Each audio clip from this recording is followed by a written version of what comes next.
بسم اللہ الرحمن الرحیم۔ وہب بن منبہ رحمۃ اللہ علیہ کہتے ہیں اللہ تعالیٰ سے حاجت نماز کا زیر طلب کرنی چاہیے۔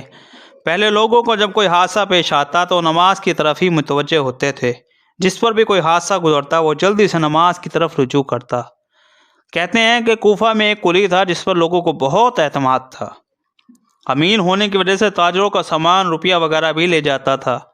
ایک مرتبہ سفر پر جا رہا تھا، راستے میں ایک شخص اس کو ملا، پوچھا کہاں کا ارادہ ہے؟ قلی نے کہا فلاں شہر کا رہنے والا ہوں، اس نے کہا مجھے بھی وہیں جانا ہے، میں پاؤں سے چل سکتا تو تیرے ساتھ ہی چلتا، کیا ممکن ہے یہ بات کہ 1 دینار کرائے پر مجھے خچر پر سوار کر لے؟ قلی نے اس کو منظور کر لیا، وہ سوار ہو گیا۔ راستے میں ایک دوراہا ملا، سوار نے پوچھا کدھر کو چلنا چاہیے؟ قلی نے کہا شہر عام کا راستہ بتایا۔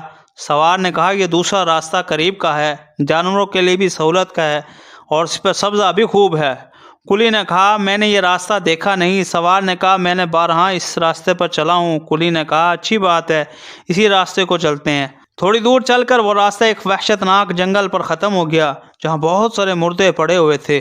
وہ شخص سواری سے اترا اور کمر سے خنجر نکال کر قلی کو قتل کرنے کا ارادہ کیا۔ قلی نے کہا ایسا نہ کر، خچر اور سامان سب کچھ لے لے، یہی تیرا مقصود ہے، مجھے قتل نہ کر۔ اس نے نہ مانا اور قسم کھا لی کہ پہلے تجھے ماروں گا پھر یہ سب کچھ لوں گا۔ اس نے بہت عاجزی کی مگر اس ظالم نے ایک بھی نہ مانی۔ قلی نے کہا اچھا مجھے 2 رکعت آخری نماز پڑھنے دے۔ اس نے قبول کیا اور ہنس کر کہا جلدی پڑھ لے۔ ان مردوں نے بھی یہی درخواست کی تھی مگر ان کی نماز نے ان کے کچھ کام نہ آئی، کچھ کام نہ دیا۔ اس قلی نے نماز شروع کی، الحمد شریف پڑھ کر صورت بھی یاد نہ آئی۔ ادھر وہ ظالم کھڑا تقاضا کر رہا تھا کہ جلدی ختم کر۔ بے اختیار اس کی زبان پر یہ آیت جاری ہو گئی، امن یجیب المضطر اذا دعاہ۔ یہ پڑھ رہا تھا اور رو رہا تھا۔ ایک سوار نمودار ہوا جس کے سر پر چمکتا ہوا کھود تھا۔ کھود ایک لوہے کی ٹوپی ہوتی ہے۔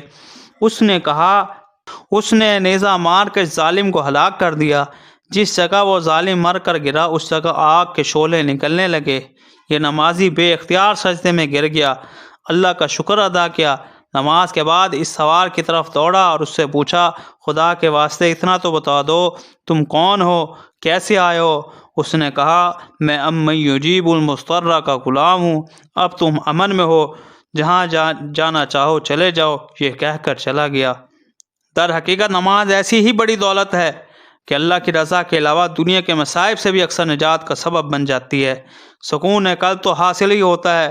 ابن سیرین رحمۃ اللہ علیہ کہتے ہیں اگر مجھے جنت میں جانے اور 2 رکعت نماز پڑھنے میں اختیار دیا جائے تو میں 2 رکعت نماز کو ہی اختیار کروں گا، اس لیے کہ جنت میں جانا میری اپنی خواہش کے واسطے ہے اور 2 رکعت نماز میں میرے مالک کی رضا ہے۔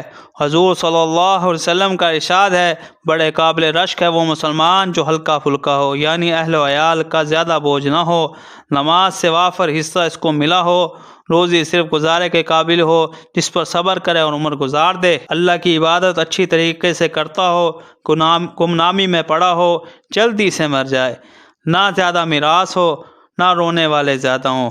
ایک حدیث میں آیا ہے کہ اپنے گھر میں کثرت سے نماز پڑھا کرو، گھروں کی خیر و برکت میں اضافہ ہوگا۔